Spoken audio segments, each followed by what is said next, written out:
Hello all, Abhilash this side. So in this session, I will I will give the introduction of basic concept of economic growth and development. So let's start with the economic growth. So what is the economic growth means to you? It is a narrower concept than economic development. It is an increase in a country's real level of national output, or in other way an increase in the value of goods services produced by every sector of the economy. Economic growth can be measured by an increase in an country's GDP. GDP stands for gross domestic product. So economic growth can be defined as an increase in the capacity of an economy to produce goods and services compared from one period of time to another. So year to year GDP percentage is changing. Economic growth can be measured in nominal terms, which include inflation, real terms which are adjusted for inflation. How is economic growth measured? Economic growth in a country is measured by country's gross domestic product in 1 year. So year to year the gross domestic product is changing. The GDP, the total amount of final goods and services produced in 1 year within a country. How GDP is calculated? GDP is calculated based on the total amount of final goods and services produces in a 1 year within a country.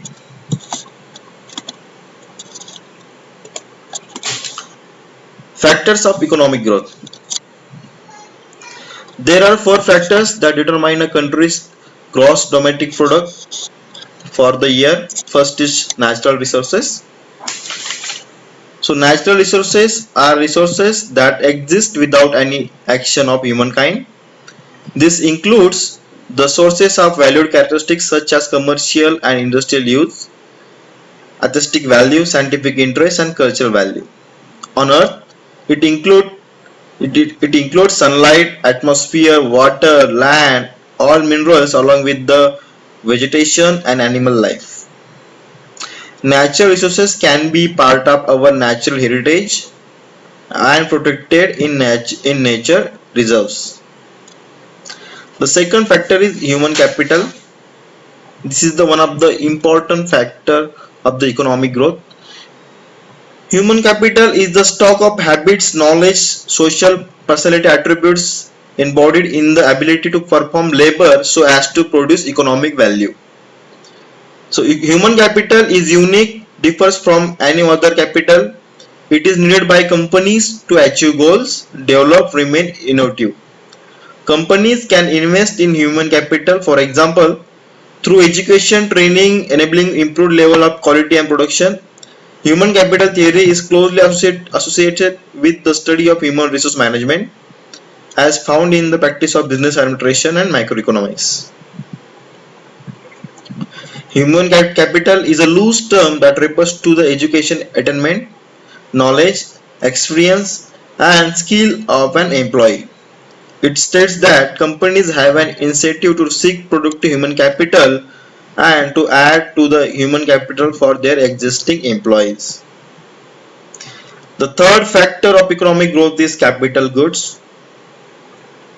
The capital goods are physically assets that a company uses in the production process to manufacture products and services that consumer will later use.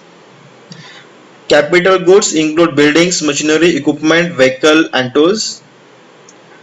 The important line, the capital goods are not finished goods. Instead, they are used to make finished goods.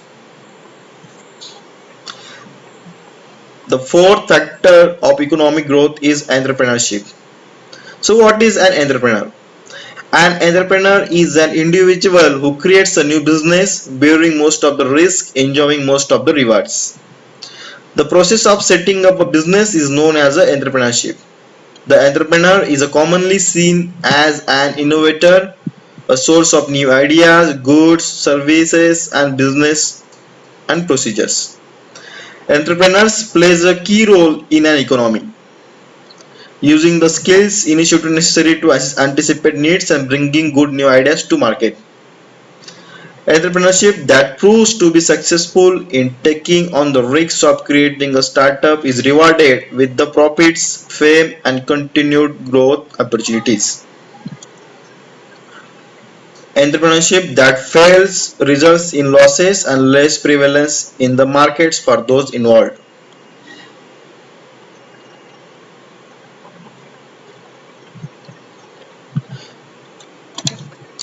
The importance of economic growth. Economic growth is important because it is necessary ingredient for both higher income and higher living standards. GDP is a measure of both output and income. Growth of output is necessary for growth of income. You might get question while you are giving the answers in your interview. The interviewer can ask you the question, what is GDP? Per capita GDP is the nation's GDP divided by its population. Growth of per capita GDP means more goods and services per person. The most cases, higher levels of per capita will mean that the typical person has a better diet and improved health and access to medical services, a longer life expectancy and greater education opportunity. Now we are coming to the second and one of the important part of this unit 1, that is economic development. So it is the process whereby an economy's real national income as well as per capita income increases over a long period of time.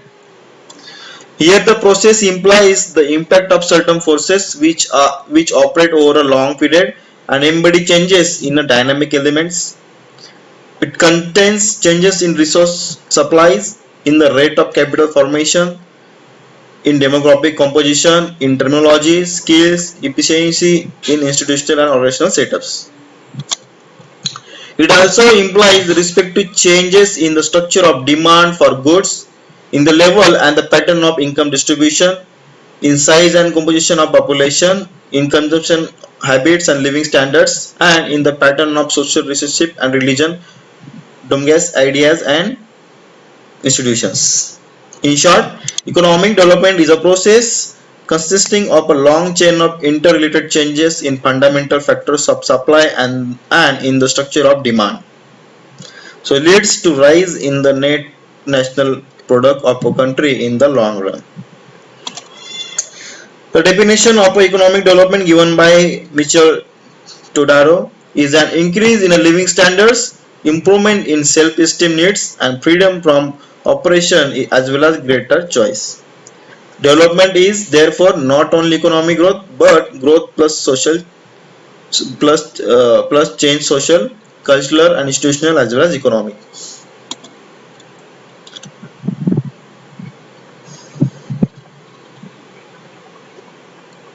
The economic development is a policy intervention with aims of development of human capital.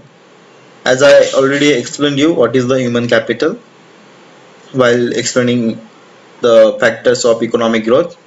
Second one is literacy ratio. The literacy ratio of population is defined as the percentage of literates to the total population aged 7 years and above. In the simple word, the literacy rate is the number of person who is 7 or above who has the ability to read, write and understand in any language. Infrastructure. So what is infrastructure? Infrastructure is the general term of the basic physical system of a business, region, nation. In economic terms, infrastructure often involves the production of public goods or production processes that support natural monopolies. Health and general welfare of citizens. Economic is to study human activities which are conducive to human welfare in its material aspect. So wealth furnishes man with the material means of satisfying his wants and promoting his welfare. So general welfare of an individual refers to the state of mind or happiness which an individual enjoys due to a number of factors such as economic and also various other factors such as friendship, health, religious belief, psychological outlook on life and so on. Thus, the general welfare refers to the satisfaction derived by an individual from both economic and non-economic factors. So economic welfare is a function of the satisfaction derived from the use of exchangeable material goods and services. So almost confined with the real national income of the community. Economic confines itself a social welfare of all person alone. The subject of economics is well-being of persons as a consumers and producers and the possible ways of improving that well-being welfare. So whereas economic growth is an phenomenon of market productivity and rise in GDP. Economic development is quantitative and qualitative changes in the economy. Economic development is promoting the standard of living and economic health. Human Development Index is one of the most accurate method for measuring it, which takes into account of literacy rates and life expectancy. Modernization and industrialization plays important role for economic development of a nation. So this is all about the basic of economic growth and economic development. Thank you. Best wishes.